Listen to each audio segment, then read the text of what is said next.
Because I know you said she killed him in self-defense, but can you explain how she did it? Yeah, he stabbed her in the abdomen with a knife, and knowing at that point that he was trying to kill her and her unborn child, she was able to get the... If you're a victim of abuse, I would tell you that I used to feel like you.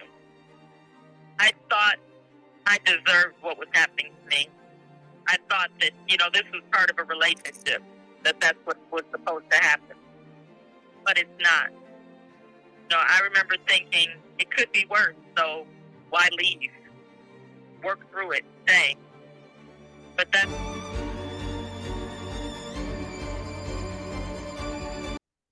Hi, Linda Marie. Hi. How are you? I'm doing really well today, thanks. Yes. We're back here again. Last time we spoke was October 30th, 2022. And please, dear friend at home, if you have, wherever you are, if you have not watched the interview with Linda Marie yet, watch it. Please watch it. It's so full of things that need to be heard. You may not want to hear them, but it's stuff that needs to be heard. And a wonderful interview. And we're here today because at the end of that interview, Linda Marie shared a message on her friend, Suzanne Brown, her very dear friend, Suzanne Brown, and I don't want to take away from it. The message will be shared afterwards, an actual conversation that I had indirectly through Linda Marie with Suzanne Brown, who is currently incarcerated for life without a possibility of parole. Now, Linda Marie, why are we here? I'd like to ask you, why are we here? Why are you still fighting this fight for your friend?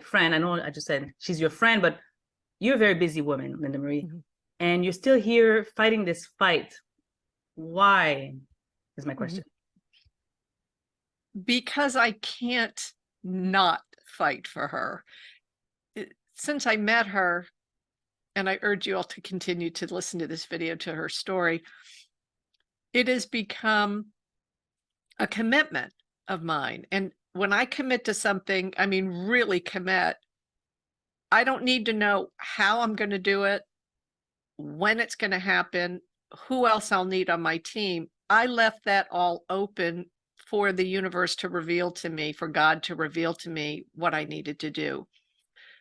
And I have been working towards her release from incarceration. She's incarcerated in Michigan, which is writing to the governor, Gretchen Witmer, who is the only human being that can release her via clemency.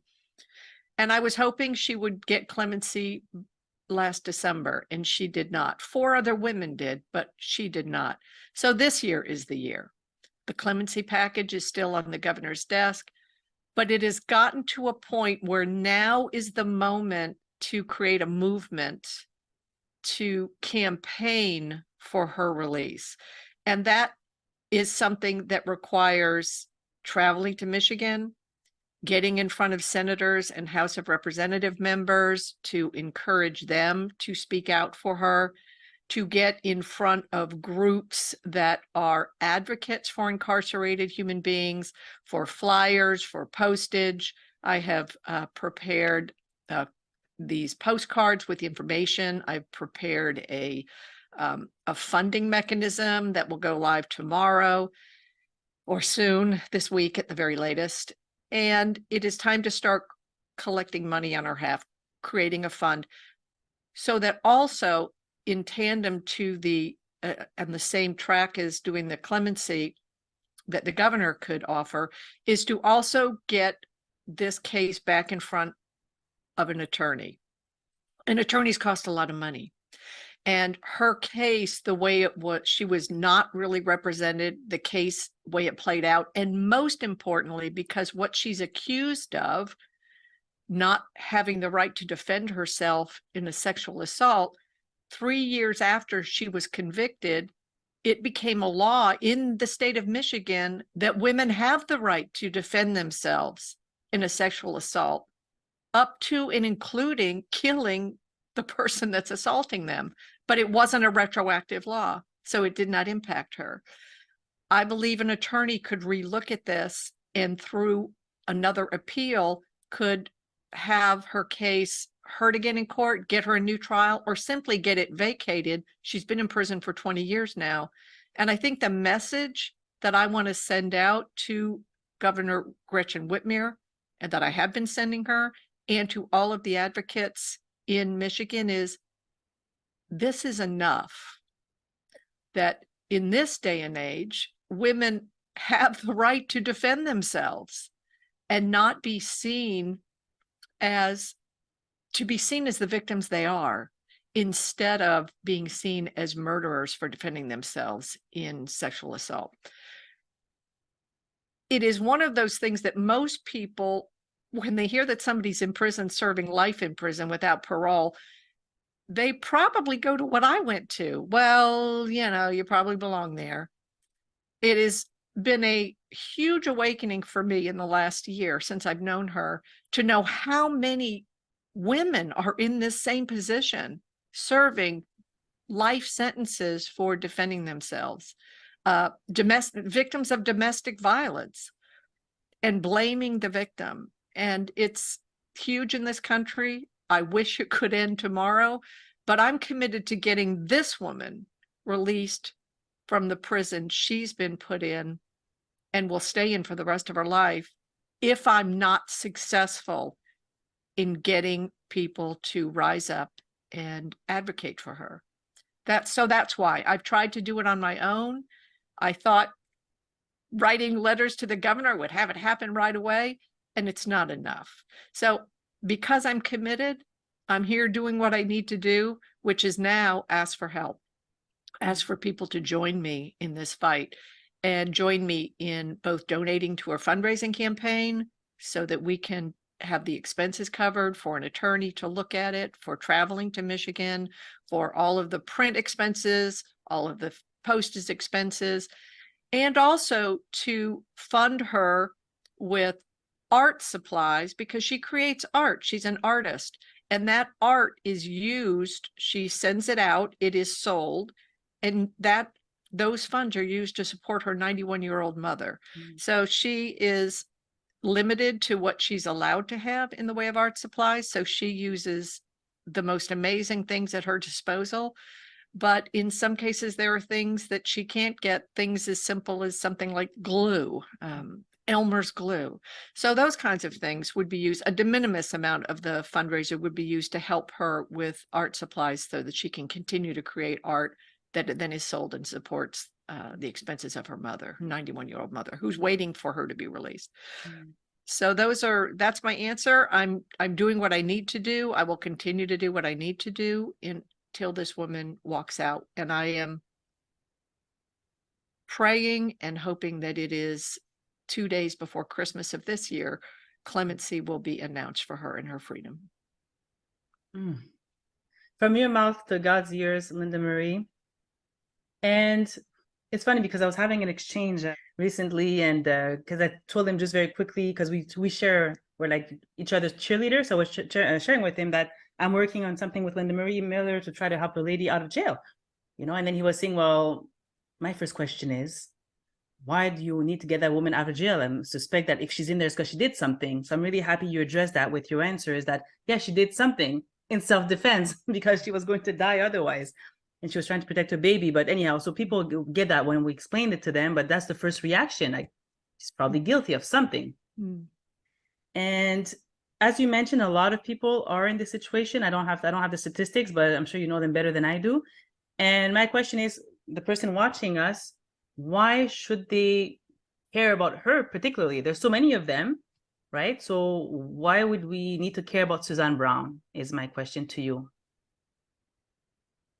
The reason that Susan Brown is a prime candidate for clemency is because even though she's been incarcerated for 20 years, from the inside, she has advocated in this domain. She advocates for women that are victims of domestic violence. On the outside, she sells her art and it's donated. The funds have been donated to centers that support women who are domestic violence victims. She has created a workbook called the Prison to School Lifeline that she teaches other incarcerated individuals how to address the pain and the damage that's been done to them by prison, so that when they are released, they can be productive members of society. And she's done this knowing she would never be released. She is a giver in the world. And one of the primary reasons she wants to be released is so that she can continue to do the work to help other incarcerated individuals. I have never met a more giving, more resilient human being in my life.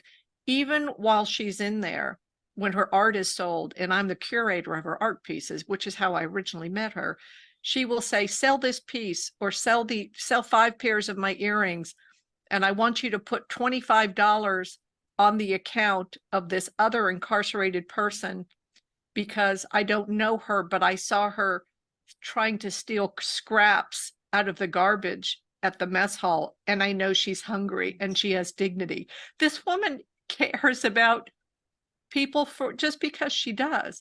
And she has she has a bit of hope since I've talked to her and since I've committed to her, but she shares with me that she will wake up every day wherever she is and do what God calls her to do, which is to be in service to other people and to help other people. And she does it in an environment that's inhumane. She is, in many cases, the only face of humanity that these other women see. And she stands steadfast in that. And she's just, she's an amazing human being who doesn't belong, who should have never, ever been convicted in the first place. And I want to say this too, because if you're watching this and you look like me, if she looked like me, I am 100% certain she would never have been convicted. If she had the resources that I had, she would never have been convicted. In the United States, to not have money, and I'm not talking about a little bit of money, to be able to defend yourself when you've been accused of murder is hundreds of thousands of dollars to go to trial for something like that. It is not $500. In this country, when it happens to someone and they're wrongly convicted and they're white, they have generational wealth. They can put the equity of their house in. But in this country, if you are a mother of 4 children and you are Black and you live in Detroit and it's 20 years ago, your chance of being able to hire an attorney is nil. And then you get a public defender who is so overworked that even if they did care, they wouldn't have the time to represent you. So she wasn't even represented really by any counsel in her trial. So all of it is stacked up against people. And the crazy thing about it is she was offered a plea deal.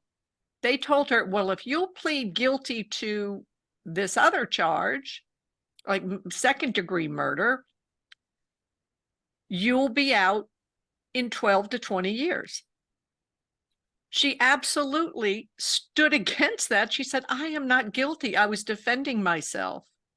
And because she had the nerve to stand and claim her innocence, they gave her life in prison. Now, if she had taken that plea deal, she would have already been out of prison. So to me, and this is common in the United States, 97% of people that are incarcerated are there under a plea deal, which simply means that the statistics say there are 6% of people incarcerated in the United States right now that are 100% innocent. There are many more that, like Susan, did actually end the life of another person, but are not guilty of premeditated murder. It was defense. But they get bullied and intimidated into accepting a plea deal to fill prison beds, because in this country, the prison system has been privatized and it becomes profit over people. So that's why for Susan, she is committed to ending mass incarceration in this country. She's committed to being the voice for all incarcerated women that are wrongly incarcerated, all victims of domestic violence. I don't have that bandwidth. So my way to fight this is to get this person, this woman who has no business being incarcerated and over the last year has become, without question, my dearest friend that I speak to every day, because this woman will change the world when she's released. Mm. Oof. Thank you. Thank you so much for sharing that. I already care. I've never met this lady, but I've been doing a lot of research before I'm meeting you today. And I'm just asking for the person who might not care right now. And, you know, they're busy with their life, so you cannot blame them for not caring with, you know, there's so much going on in the world. So thank you for clarifying this for us. Linda Marie, I know we had our discussion previously. Would you mind if I ask you the question, because you know the story very, very well? What happened? Why is she in jail? Like, what are the events that put her in jail? Can you please tell me this right now? Yeah, she was a mother of 4 children, and she walked in on her husband sexually assaulting one of her children. So she left.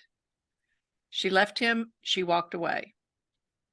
She had been the victim with him of domestic violence, but she never thought that he would ever do anything to her children. And when she walked in on that, and this is probably common for a lot of women. They don't find themselves worthy, but they will stand for their children. So she left. Now, when she left, she just went away. Year and a half later, she's in a new relationship and she's 8 months pregnant again. And her estranged husband wanted to come pick up some things. She asked her brother to come over to be at the house when her estranged husband was coming over, because she didn't know how he would react to seeing her, especially seeing her pregnant. Her brother did not come over. He was scheduled to come over. He did not come over. So when her estranged husband came over, first he begged her to come back. You can't live without her. I still love you, all of that. And when she said, no, I'm not coming back. You can see I'm pregnant. And not knowing that he would do what he did, she said, I love him. I'm done with you.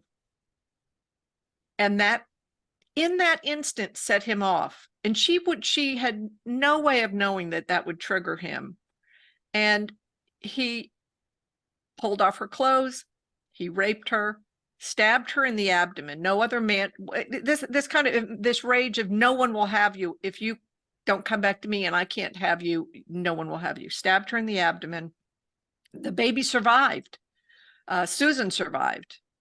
But shortly after the baby was taken, she was arrested and charged with murder.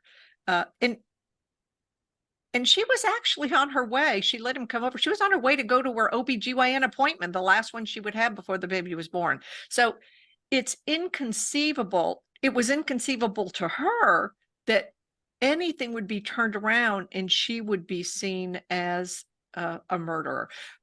But something happens when you don't have money in the United States, that a prosecutor that needs to make a name for themselves can weave any story that they want about you, and you would expect your attorney to fight against that or to tell the truth. There were records that she had of her estranged husband's mental health that she wanted those. All it would have taken is those records of him from his psychologist, and her attorney did not did not bring those. The witnesses she asked to call, including her estranged husband's family, who said, we warned her about him. Like they were almost on her side. Those witnesses were not called. It was just a quick railroaded through trial. And she said the first 5 years of incarceration just waiting for someone to come tell her, oh, we've seen this and this is a huge mistake. And here you go, you're released. She expected someone to see the ridiculousness of what had happened and come to her defense. But without money, that doesn't happen. Without money, people are just walked right into prisons, including children. We walked well, that's a whole different conversation. In the United States, we walk 12-year-olds into adult prisons to serve long sentences. There's an inhumanity to it that I don't know what's behind it. If it's putting the lives of human beings in the hands of people who don't care about the truth. They only care about winning. They only care about making a name for themselves. And I actually think it's probably gotten worse since you now have TV shows about it. You have, in the United States, you have Dateline and 48 Hours. And I've become accustomed to watching these shows just to see how all of this really works. And I was watching one the other day where two people that were accused of murdering somebody, the same person, they were tried separately. The exact same evidence was shown in both trials. In the first trial, within an hour, the defendant was found not guilty. And in the second trial, the jury was away for 3 days and come back and found the person guilty with the exact same evidence. So to me, it shows the fragility of our criminal justice system. And actually in the United States, it's actually our justice system is criminal because of what they're doing to people. And it's easy to see when it happened. It happened as soon as prison systems became privatized. And as soon as companies and corporations started to be able to profit off the building of prisons, they have to fill the prisons so they can build more prisons. And that's when there was a huge tide in this country, a turning of the tide. And now what we look at is we have mass incarceration of human beings, just warehousing human beings. And so anyway, so that was her story. And if it had happened this year, because of the Me Too movement, where women had a voice, where actually it's only in the last 5 years people have actually cared about women being attacked. Before it was like, well, you could have run away, you should have called for help. And this is something else too, in the domestic violence in this country, and this was news to me. There was a part of me that says, why didn't you just call the police? Now, I was a victim of domestic violence in my first marriage, and I didn't call the police more because I was just ashamed that I was a strong woman and that somebody did that to me, and I didn't want people to know about it. I didn't want the word to get out. But she's also shared with me, and I've learned that in this country, in the United States, Black women will definitely not call the police because when a Black woman calls the police on a Black man, they risk that Black man being killed by the police when they show up. So there's a whole different level of fear of calling the police in Black communities than there are in white communities. So, but that's something that people say, oh, it couldn't have been the way you said. You could have just run away. Why didn't you call the police? Why didn't you, all of these things? Well, she didn't call the police when because she never dreamed he would do what he did, that he would never go that far. Even though she had suffered domestic violence at his hand, never to this extent. And it was just one of those moments where he was enraged. And I think that in court, because she is a proud Black woman who stood and had the nerve to hold her head up and say, I am not guilty of murder, that she was punished simply for for standing up for herself, Mm. and that enraged the prosecution, and they were going to see that that this is what happened to her. And it has me think about, in this country, I don't know how these people sleep at night, because they know what they do. I mean, I'm just learning about how things work, but they actually know that they're doing it, and they weave stories and tell tales that they know are not true, simply to get X number of prosecutions on their, wins on their side, so they can then make more money, or whatever the reason is, I don't know. And it's also criminal in this country that defense attorneys, who are only defense attorneys because they're too inexperienced to get the big money and go on the prosecutorial side, that they have hundreds of cases every week that they have to get run through. The only way for them to do that, there's no way that they're capable, that they're able, just because of the sheer numbers, of actually defending people. They just have to run them through and force them to all accept plea deals. And if they don't have the time to actually create a defense for the person. It's just a system that doesn't work unless you have, this is the thing. In this country, they say the system is by the people, for the people. It is not. It is by the wealthy, for the benefit of the wealthy. And you see it all the time, where people that have money for an attorney do not get found guilty of defending themselves in sexual assault cases. But that is not the case if you are not white and you do not have money. So that's why she's there. It's a huge mistake that should have never happened. And I only wish I'd met her 20 years ago. It wouldn't have happened had she been my friend 20 years ago. Okay, Linda Marie, I hesitated to ask you this because I don't know where we're going with this, but may I ask, because I know you said she killed him in self-defense, but can you explain how she did it, if it's possible for you? Yeah, he stabbed her in the abdomen with a knife, and knowing at that point that he was trying to kill her and her unborn child, while he was raping her, she was able to get the knife wrestled out of his hand and stabbed him. And it was not her intent to kill him. It was her intent to get him to stop. And but that was a fatal wound to him, so she actually stabbed him with the knife that he had just stabbed her in the abdomen with. So, and she clearly believed that his intent was to end the pregnancy, because he stabbed her in the abdomen and not in the arm or in the leg or something like that. So, it was a moment of rage, I'm sure, for him. And for her, a moment of adrenaline rushing to protect the life of her unborn child and herself. I don't even think she would have fought as hard as she did to protect her own life, because usually women that are victims of domestic violence don't value their own lives that much. But she absolutely valued the life of her child.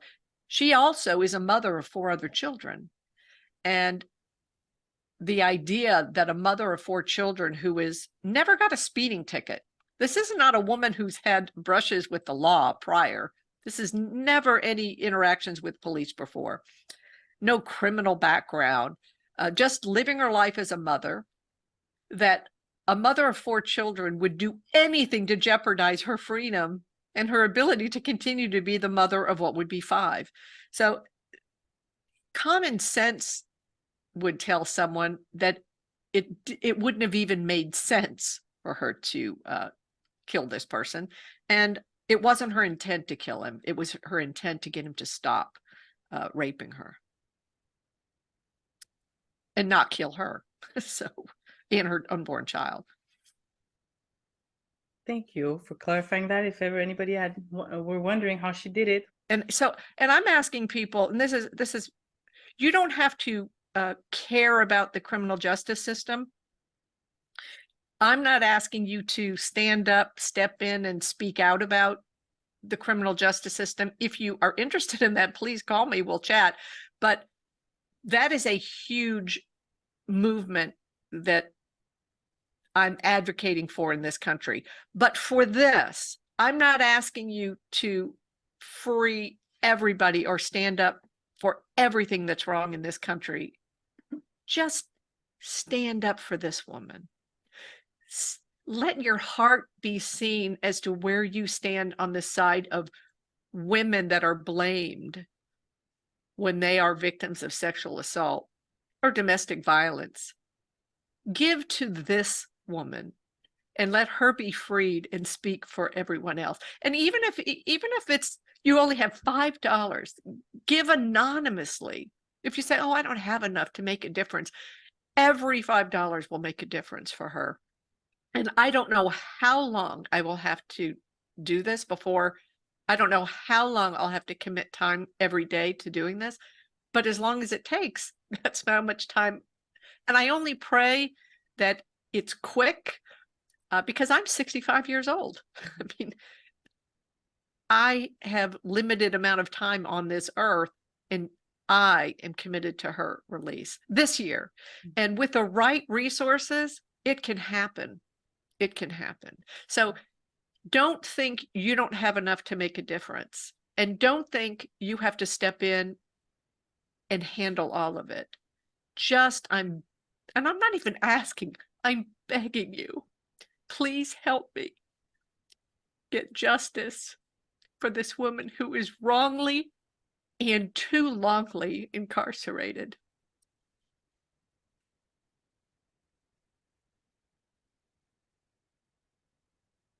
Yes. Thank you, Linda Marie.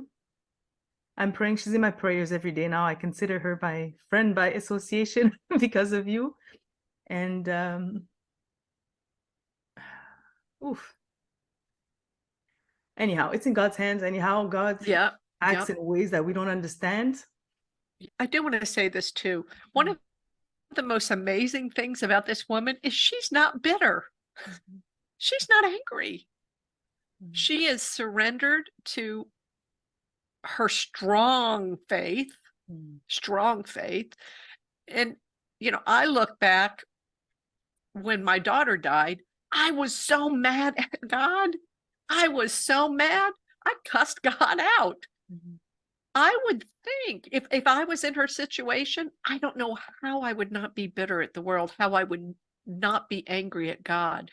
But she lives from a state of surrender to God's will every day and knows that today she'll do God's work wherever she is, in whatever domain she's at. And right now it's in a cell.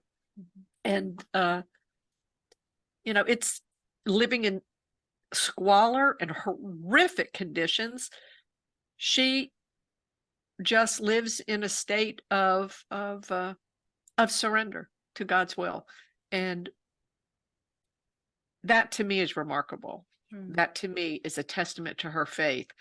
And and I don't want to fail her. And I am praying that God is on my side in this and will help lead me where I need to be and say what I need to say to make it happen. I'm letting him guide my voice in the hopes that he can work through me and seek what she deserves, which is her freedom. Yes. Oh, thank you so much, Linda Marie, for your time. I know you spend a lot of time, and she's your dear friend. And please thank her for sharing her answer, well, for answering my questions. And I will be sharing. Is there anything else before we end this conversation? Is there a last story you'd like to share? Because she cannot speak. You speak to her every day. Is there anything else you feel like in the short time, because you only have 15 minutes to talk at a time, right? Yes. With her, it's limited. It's recorded, so she has to be careful. She has to be careful with what she says. And is there something you feel like needs to be said, or that she would have liked to say that she couldn't say, for instance? Yeah, I think it's this. It's look at people, look past what you think someone is when you see them. When somebody is labeled, like I call her Susan, but she doesn't hear her name. She's 509959. She's a number, but she's not a number. And none of us are what people ascribe to us. We are who we are. And it isn't what people tell you someone else is. Look past what you think about people and see who someone really is. And when they show you from the inside out that they are not who they have been labeled as, believe it and stand up and step in and help another human being. I mean, whether it's a homeless person that you have made up in your mind. I mean, I've had years and years of building up judgments about things in life, having opinions about things. And I was shocked more than anybody would be shocked that I would be called someone who's serving life in prison without the possibility of parole, my dear friend. And I didn't come to believe her just because she told me. I am someone who is analytical. I'm going to find out the facts, especially if I'm going to be a spokesperson. I'm going to stand for somebody. I'm going to know that I'm standing for right thing. And the more I learned, the more I realized that she is who she is, I was just floored and asked myself, how many other people are serving life in prison that don't belong there? Even the number of people, I mean, there are 6% of people that are totally innocent. They were nowhere near where, and then even though she did take the life of someone, she's a victim. She's not the aggressor.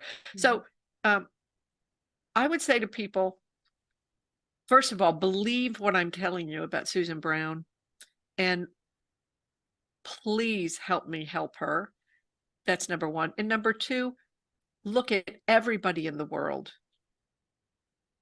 and remove the labels that you think you know about them. All those labels, just remove them and start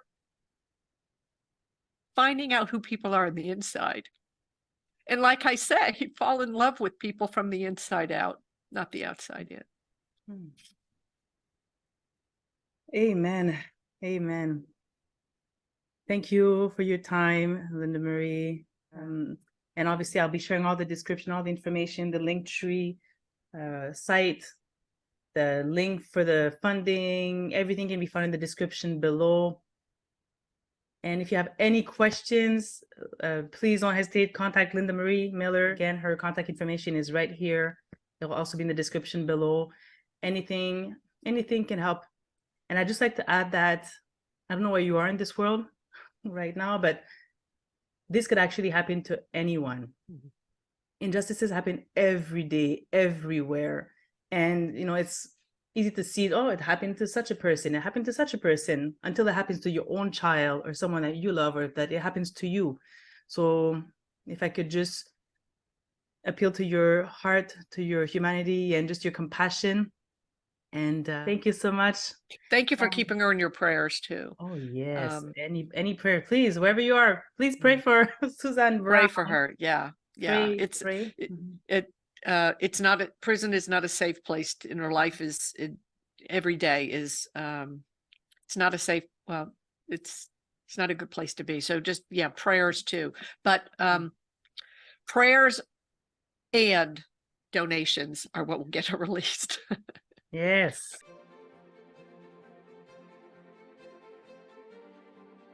Hi, Susan. Let's start with this. Can you tell us what it was like for you as a young girl?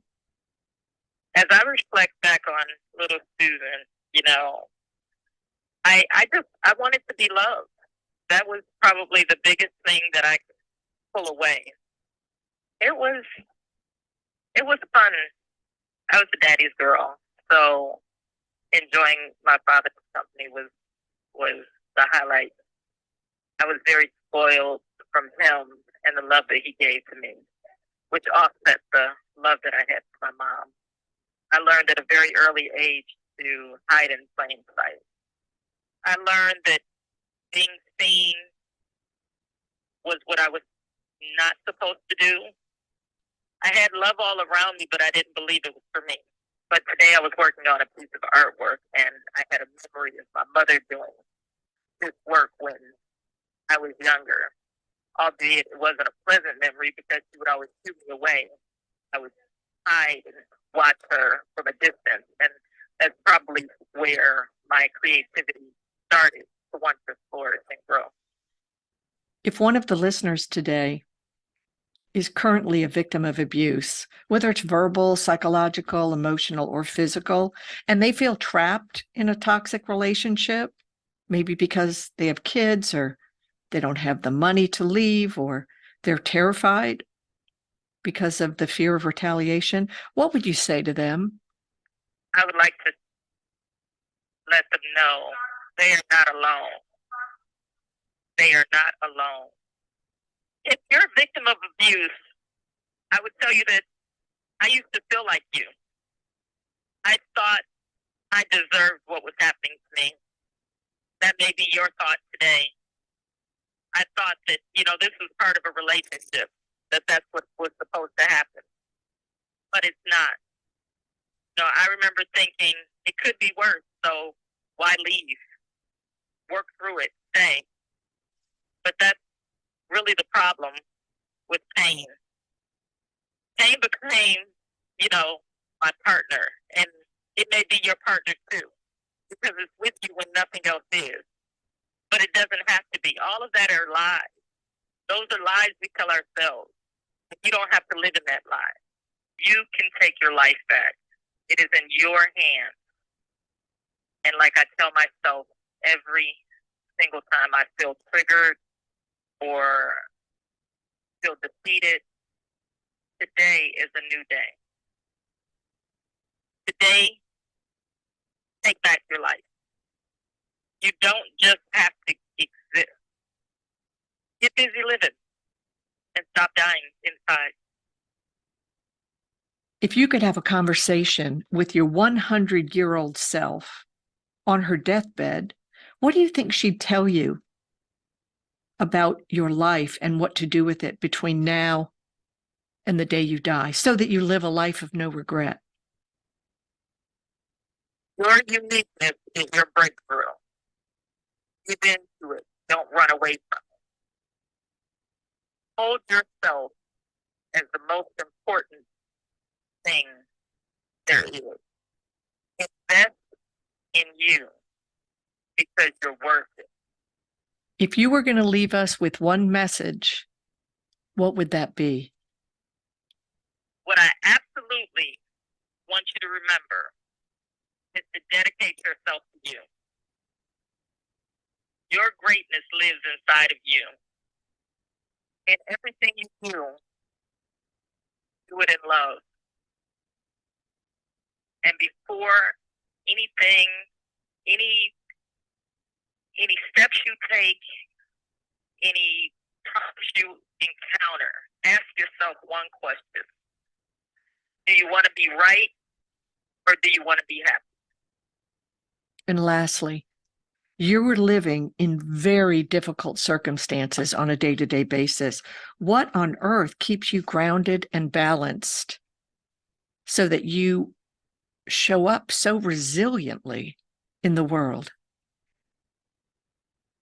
Without a single doubt in my mind, my faith keeps me grounded. It's what I hold on to when I feel like there's nothing left. No matter how lonely I may feel at my lowest moment, no matter what, despite it all, no matter how lonely I may feel at times, I know that I'm not alone. But what keeps me balanced is love. Love for my family, love for my friends, and most of all, love for God. Love transcends my deepest pain. The things that I thought I could never, ever get over. But when I think about love, the love of my kids, the love of my family, the love that God gives me, and the love of my friends, it keeps me balanced. And for those people hearing this, what is a request you have of them? I ask all of you to look in the mirror and think about yourself 20 years ago. Are you who you once were? And if not, who are you? What would you do if you were faced with similar circumstances? I am only who I am. I've done the best that I possibly can, especially considering the circumstances. But no matter what, please know that any and everybody can do any and everything if you put your mind to it. Nothing has to stop you. I am a Chance for Life facilitator. I assist other individuals with conflict. I teach classes about communication and conflict resolution. I've taught hundreds of individuals to hone in on their craft, because honing in on their craft provides self-worth for them. What a craft consists of for me is creating artwork. But for other individuals, it's crocheting. It is providing strength and encouragement and then self-worth in themselves. Teaching someone to do that who doesn't understand what that means or what that looks like. I literally teach people how to crochet and how to create artwork, how to knit. So I call my mom every day because there's nobody else who can take care of her, especially the way that I can. Taking care of her from the inside is not easy. I take my craft, my artwork, whether it's making earrings or making a piece of artwork, and sell it. And from the money that I get from that, I will buy her things. Like recently, she needed a fan. She's 90 years old and living in a house without air conditioning. I created some earrings and I sold those. And I took that money and I bought her a fan. It's not easy doing that from this environment. I hope that at some point, if it's on your heart to contribute, it is very much needed. Thank you for listening to this whole time. Thank you for watching. I'll be sharing this gallery, displaying pictures of her family and of all her beautiful art. And I would like to leave you with: the power of your voice can change the world. Find it and use it. See you in the next video. Bye.